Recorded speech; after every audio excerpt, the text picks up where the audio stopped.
Crusader Kings 2 is a grande strategy game released by Danish developers Paradox Interactive. In the game, you play as a medieval aristocrat who wants to be a Crusader King.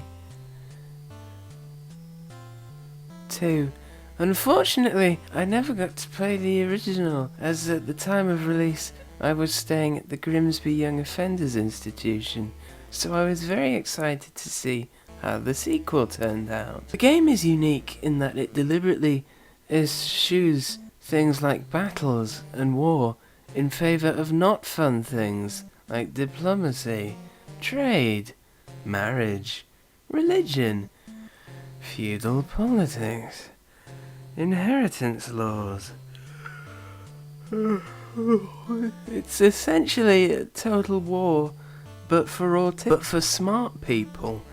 Here's that guide to playing the game on the forums. Look at it. It just keeps on.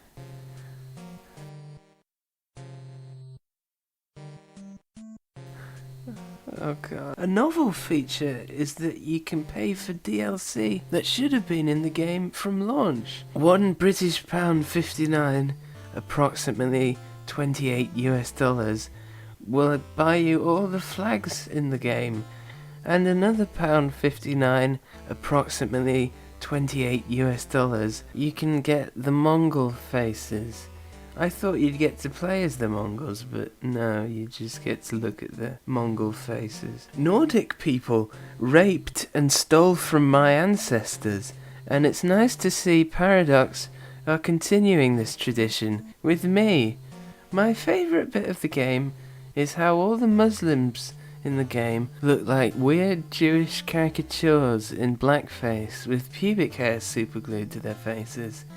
In fact, everyone looks a bit fetal alcohol syndrome-y, which is weird. Gameplay.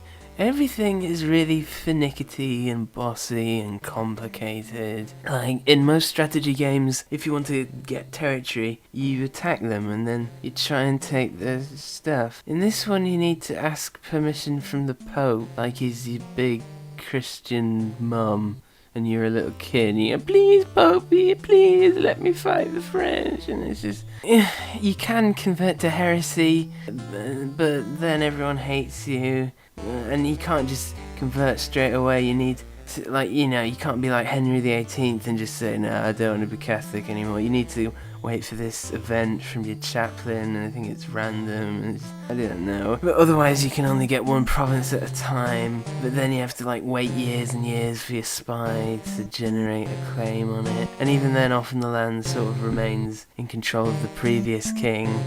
I think they can only get one province at a time, and even then you have to wait years and years for your spy to generate a claim. And even then often the land remains sort of in control of the previous king. I think they call it de jure, which is like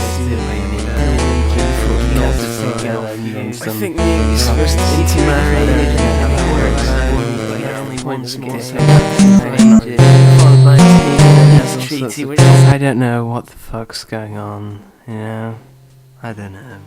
Maybe I am just a retard, like my psychiatrist says. Most people enjoyed the game, and have been enjoying it for some time, which kind of makes this review pointless, so I suppose the game just wasn't my cup of mead.